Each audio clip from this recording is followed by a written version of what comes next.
now, unfortunately. Too bad. Yeah. Anyway. Justin R.I.P. He's going to be coming out. Yeah, it doesn't really make much sense now, but eventually by the end it'll make like slightly more sense, but not much. Yeah. Today we have 3 comics we're going to talk about. We're going to talk about Young X-Men number 11, Firebreather number 4, and Supergirl number 38. So let's get right into it with the penultimate issue of Young X-Men, number 11. You love saying that. It's my favorite word. I would say that I'm actually getting a little heartbroken that this title is canceled. Yeah, this is really, Young X-Men has been very enjoyable. Guggenheim's really hitting a stride with it, and really seeing a lot of fun, great stuff from Dust. Yes, this is, we were pretty hard on the series at the beginning, and I think more than anything it was growing pains with Mark Guggenheim getting used to the title. Yeah. He was also doing this thing that I feel like a lot of writers are doing now, which is, hey, check out the team in the first issue. That's not the team it's going to be. And that's generally how they introduce comic book superhero teams now in comic books. But once he introduced the team proper, it's been great. Yeah. It's been a great title, and this is a great issue. Yeah. Dealing with Dust, dealing with her emotional life, really giving us a very classic X-Men story. Yeah, I mean, they did an amazing job of setting up the team and individuals with their powers and their emotions and feelings. And you really got to see, like a lot of times when you have like a traitor, maybe traitor on the team, they always like, paint them and, bad, they're horrible, they're cheap. But you get to see her side of it and what she's doing to try to save herself. And it's enjoyable to see her pitted against her own team and what's happened. Yeah. I mean, there is a little part of me that if they are getting rid of this to make way for New Mutants, I'm totally geeked out about that. But at the same time, I wish they could keep both titles around, because I really like where this is going, and I do think one nice thing about what he's doing is that by issue 12, it all ties up into a neat package as one story. Mm-hmm. So for that, kudos to Guggenheim. Yeah, I mean, plus what's one more X-Men title? I might as well have one going. How many? 36 that are coming out? Yeah. On a weekly basis? 35, actually. Oh, 35. I'm sorry. Off. That was way like a off. crazy exaggeration. Yeah. But definitely pick this up. There's yeah. no way, unfortunately, I think of saving the title now, but, Yeah, I also want teabag Marvel. I want you to send teabags to Marvel to save Young X-Men. That's valid, right? No, it's not. Okay. But I think there's something for everybody in this comic. It does a good job of, sometimes when it flashes forward and back in time, it's a little annoying. But it does it for great reasons. And plus, you get to see Wolverine picked up and thrown. I mean, who doesn't love that? You don't have to be young at heart to love Young X-Men. I'm still trying. Gotta get my pull quote. All right, let's move on and talk about Firebreather number 4. Pete, you want to talk about this a little bit? You love this series. Oh, really an awesome world that sets up. Very imaginative, very cool. This is tough. I'm really surprised that issue number 4, they're already dealing, because like they set up, the main character's father is a giant dragon who is evil. We all get that. I mean, whose father wasn't a giant evil dragon? You know what I mean? But I'm just surprised that they are having him dead already, or dealing with that so quick. Yeah, spoiler. So quickly, but I love it at the same time. It's because they set up such a great world that I want to get into it and really enjoy all the different aspects of it before they destroy something.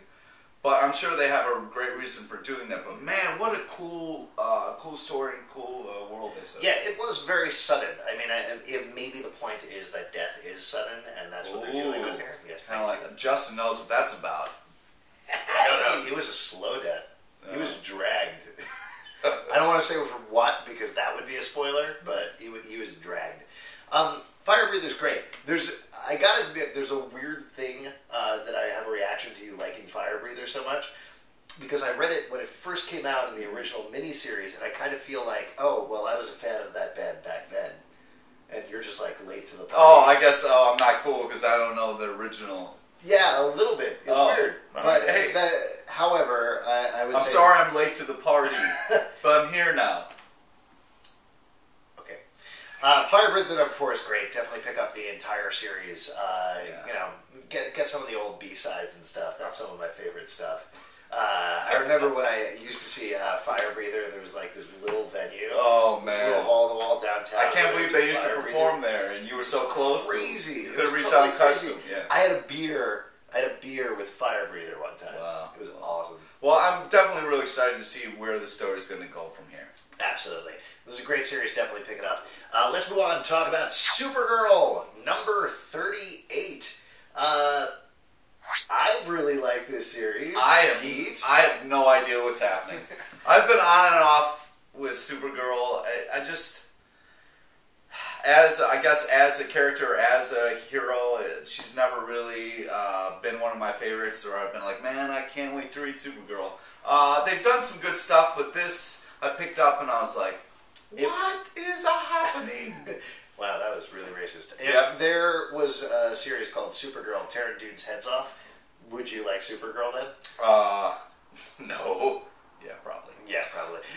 One thing I do want to point out with this issue, there's been a lot of talk about this lately with various comics, but you have Supergirl, DC, obviously. You also have the 14, which shows where it is in the new Krypton storyline.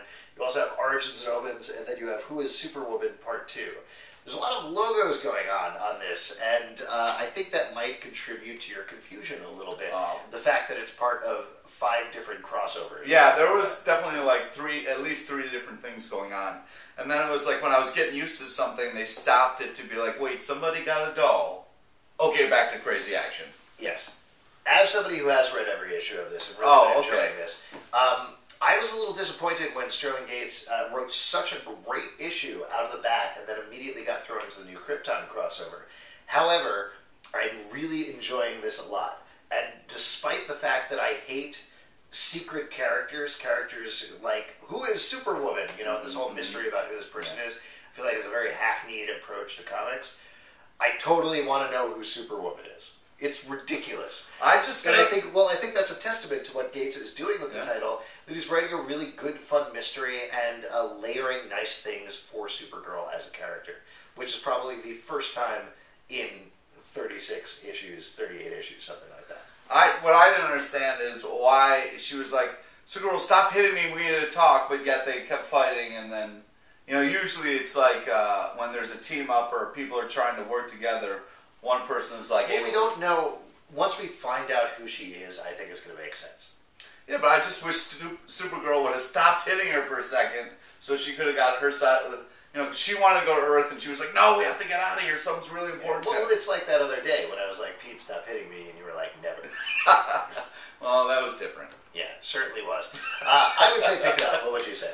Nope. No, I wouldn't. I would say pick up 3 issues and then start reading from there. Maybe it'll make more sense. Oh, okay. So actually, that was an even bigger pickup than what I said. I said just pick up this issue. You're like, pick up the entire run. If you have a question for us, you can write us at thecomicbookclub@yahoo.com. Comment below, upload the video responses, and... If you're in New York City on a Tuesday night, we'd appreciate it if you stop by the People's Improv Theater and said hello. 8 o'clock. Pete, buying cookies.